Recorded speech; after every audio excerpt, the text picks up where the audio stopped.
우리가 흔히 먹는 알약, 그리고 살아있는 세포 자체가 약이 되는 세상. 오늘 이 자료 분석에서는요, 이 두 가지 의학이 과연 뭐가 어떻게 다른지, 또 우리 미래를 어떻게 바꿀 수 있는지 같이 한번 명쾌하게 들여다보겠습니다. 이거 시작부터 정말 흥미로운 질문 아닌가요? 보통 약이라고 하면 화학적으로 만든 알약을 떠올리잖아요. 그런데 만약에요? 우리 몸의 일부처럼 살아 숨쉬는 세포가 질병을 치료한다면 어떨까요? 바로 이게 오늘 이야기의 핵심입니다.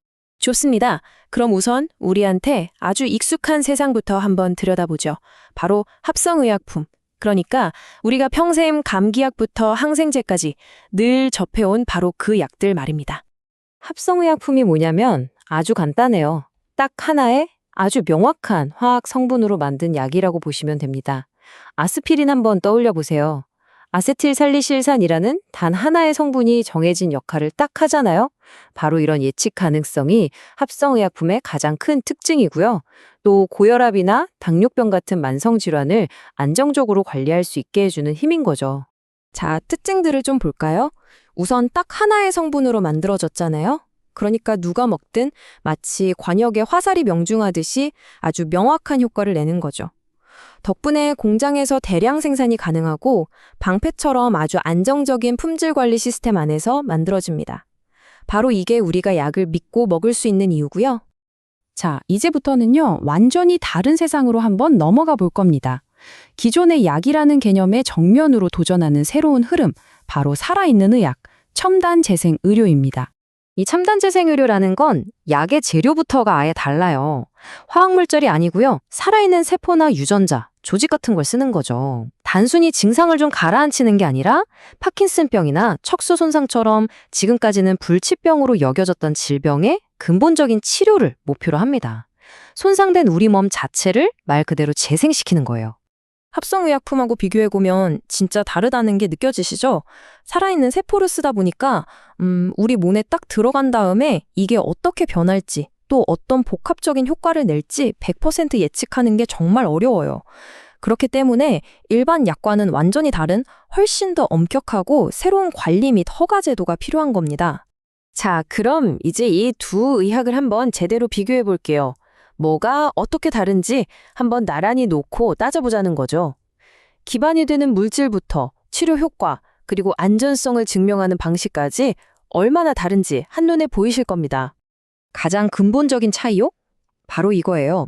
한쪽은 컨베이어 벨트 위의 캡슐처럼 정적이고 예측 가능한 화학물질이고요. 다른 한쪽은 우리 몸의 DNA처럼 계속해서 변화하고 반응하는 살아있는 물질이라는 점. 모든 차이는 바로 여기서부터 시작되는 겁니다. 효과 면에서도 차이가 엄청나죠. 합성의약품은 1 더하기 1은 2다처럼 아주 명확한 효과를 기대할 수 있거든요. 반면에 재생의료는 살아있는 세포가 우리 몸이랑 막 상호작용을 하면서 복잡한 결과물을 만들어내요. 그래서 때로는 정말 기대 이상의 치료 효과를 보여주기도 하지만 그만큼 불확실성도 같이 있는 거죠. 안정성을 증명하는 방식도 다를 수밖에 없겠죠. 한번 생각해 보세요. 사람 세포를 쓰는 치료인데 이걸 동물한테 실험하는 건 당연히 한계가 있잖아요. 그래서 이 재생의료 분야에서는 다른 무엇보다도 실제 사람을 대상으로 하는 임상 연구의 중요성이 훨씬 더 커집니다.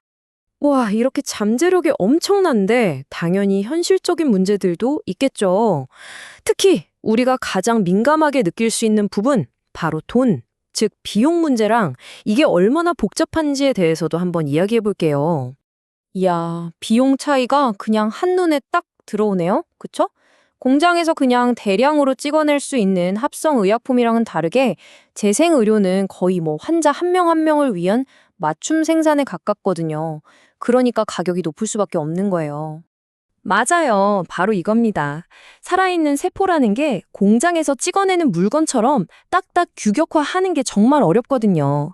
세포를 채취하고 키우고 또 가공하는 이 모든 과정에서 아주 작은 차이 하나가 최종 결과물의 퀄리티를 확 바꿔버릴 수 있으니까요.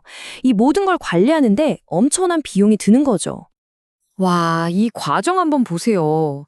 기증부터 시작해서 채취, 제조, 보관, 그리고 시술까지.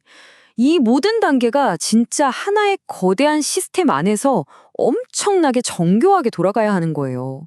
그냥 알약 하나 뚝딱 만드는 거랑은 정말 차원이 다른 복잡성이죠. 자, 이제 슬슬 마무리를 해볼까 합니다. 오늘 우리는 질병을 치료하는 두 가지의 굉장히 다른 길을 살펴봤습니다. 과연 이 두 길이 우리 의료의 미래를 어떻게 이끌어 가게 될까요? 지금 보시는 이 표가 오늘 우리가 이야기한 모든 걸 딱 압축해서 보여주는 거예요. 그쵸? 기술적인 특징부터 관리 시스템까지 두 의학이 얼마나 다른 철학을 가졌는지 다시 한번 보이죠. 하나는 표준화와 안정성에, 다른 하나는 개인화와 잠재력에 초점을 맞추고 있는 겁니다. 그러니까 핵심은 이거예요. 어느 한쪽이 무조건 더 좋다고 말할 수는 없어요. 질병을 안정적으로 관리할 수 있는 신뢰도 높은 게를 선택할 거냐, 아니면 약간의 불확실성은 감수하더라도 질병을 완치할 수 있다는 그 엄청난 잠재력에 투자할 거냐, 바로 이 문제인 거죠. 자, 마지막으로 여러분께 이 질문을 한번 던져보겠습니다. 과연 미래의 의학은 정해진 자물쇠에 딱 맞는 열쇠처럼 정확하고 예측 가능한 길이 될까요? 아니면 그 어떤 복잡한 문제라도 풀어낼 수 있는 만능 열쇠공처럼 유연하고 역동적인 길이 될까요? 여러분의 생각은 어떠신가요?